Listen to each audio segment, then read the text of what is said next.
Y lo hacemos con la ayuda de Raúl Gordillo, él es Regional Sales Manager de Netscope. Raúl, ¿qué tal? Buenas tardes, bienvenido a esta píldora SASE otro día. Hola, buenas tardes, Eduardo, ¿qué tal? Pues como decía Pablo y Mónica, no hay todavía mucho que actualizar. Entiendo que se está investigando, entiendo que se está trabajando en la resolución de este incidente, pero como siempre, esto es puro aprendizaje, ¿no, Raúl? De cada episodio pues sacamos una lectura y un aprendizaje. En este caso, ¿cuál es la reflexión que hacéis? Bueno, pues básicamente al final, justamente el no tener información en estos momentos de forma rápida, es decir, desde el día 14 que fue las últimas noticias sobre el Ministerio de Hacienda a esto que sucedió en la segunda quincena de octubre, pues ya ha pasado más de un mes en este caso, ¿no? Entonces, tardar tanto tiempo en saber qué datos han podido ser robados de los usuarios públicos o de los policías, como también se hablaba, ¿no?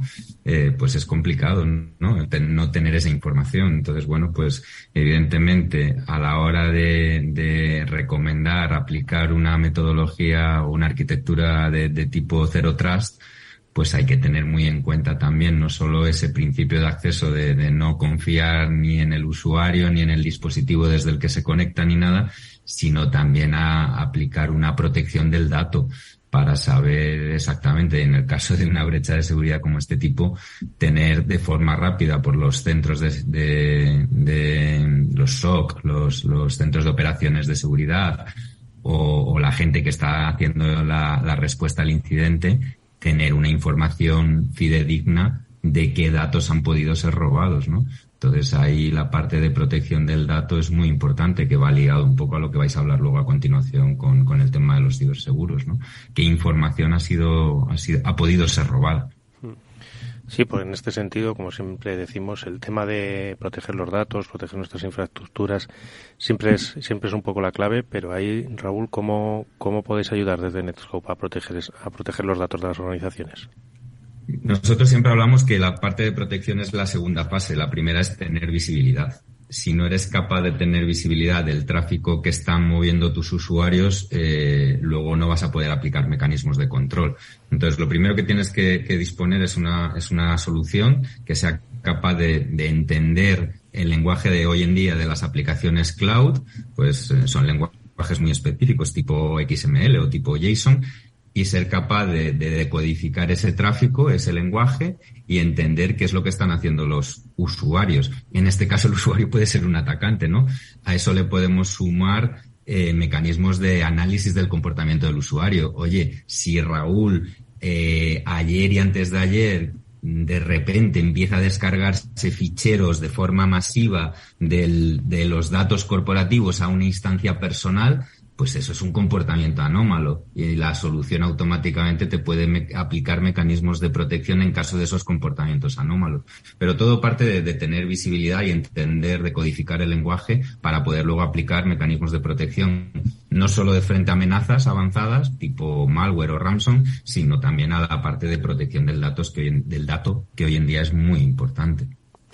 Sí, como siempre, como bien dice Raúl, siempre hay que tener primero, me parece muy buena esa reflexión de primero ver lo que ocurre en tu organización para luego poder tomar acciones.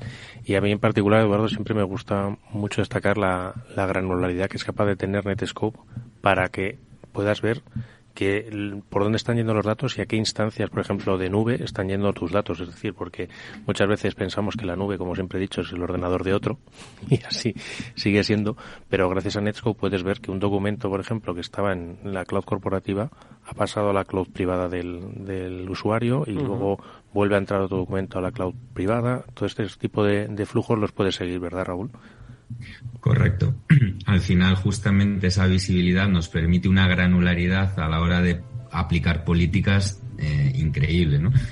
Como bien comentas, el ejemplo más fácil es, oye, estoy en una sesión de Teams con un proveedor y de repente se comparte un documento que no debería.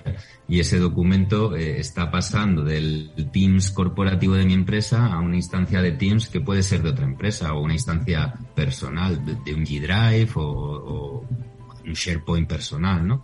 ¿Cómo controlas eso? Porque nadie en su casa en su organización va a bloquear un Teams o va a bloquear un SharePoint. Eso es imposible, son herramientas corporativas.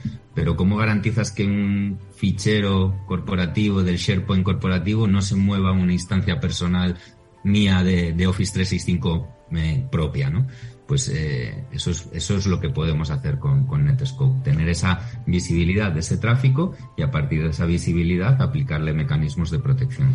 Bueno, pues ahí tenemos, como decíamos al principio, la lectura. Hay que estar prevenido, hay que saber, por supuesto, luego responder al incidente, y todo con un seguimiento exhaustivo. La lección nos la ha traído hoy Raúl Gordillo, Regional Sales Manager de Netscope. Como siempre, gracias, Raúl. Hasta muy pronto.